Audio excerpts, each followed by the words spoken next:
Greetings, this is Jeff Riddle, pastor of Christ Reformed Baptist Church in Louisa, Virginia.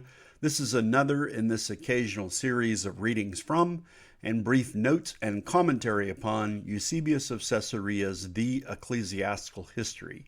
Here is Book 7 and Chapter 31. At that time also the madman, named after his devil-possessed heresy, was taking as his armor mental delusion. For the devil, that is, Satan himself, the adversary of God, had put the man forward for the destruction of many. His very speech and manners proclaimed him a barbarian in mode of life, and being by nature devilish and insane, he suited his endeavors thereto, and attempted to pose as Christ, at one time giving out that he was the Paraclete and the Holy Spirit himself, conceited fool that he was, as well as mad. At another time choosing, as Christ did, 12 disciples as associates in his newfangled system. In short, he stitched together false and godless doctrines that he had collected from the countless, long-extinct, godless heresies, and infected our empire with, as it were, a deadly poison that came from the land of the Persians. And from him the profane name of Manichaean is still commonly on men's lips to this day.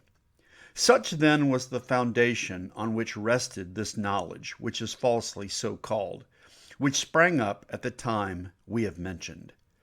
Here ends Book 7 and Chapter 31.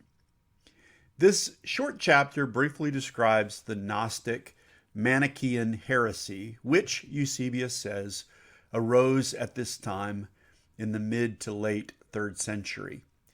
If we go all the way back to the opening section of Book 1, Chapter 1 of the Ecclesiastical History, Eusebius had there stated that his goal in this work was not only to present a history of the faithful Orthodox teachers of the Church, but also to describe the heretical teachers who had ravaged the flock of Christ. And so this chapter fits with that latter purpose, to describe false teachers and false teaching. He begins his description of Mani, the leader of the Manichaeans, with a play on words, calling him a madman, in Greek a manes, and so this would be a play on his name, Mani. The language that Eusebius uses to describe Mani and his teaching is harsh and unsparing. Mani is said to have had a mental delusion, to have been insane, to have been possessed by the devil. In mode of life, he is described as having been a barbarian. Among his many doctrinal errors, he is said to have attempted to pose as Christ, even choosing 12 disciples in imitation of Christ, while also making himself out to be the Paraclete or the Holy Spirit. Eusebius also notes that Mani stitched together his presumably dualistic false doctrines from the Persians, and he definitely links him with Gnosticism, saying that he was promoting knowledge, which is falsely so called. Eusebius laments that the profane name of the Manichaeans was still on the lips of many in the day of his writing this portion of the ecclesiastical history.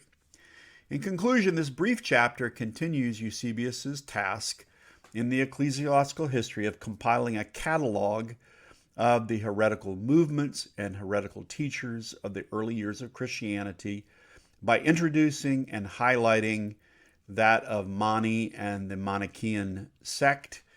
He does so using harsh and unsparing language in order to defend the Orthodox view of Christianity and to set a sharp contrast between this Orthodox view and the unorthodox teachings of someone like Mani and the Manichaeans.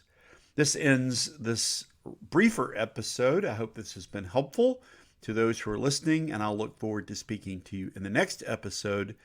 Till then, take care and God bless.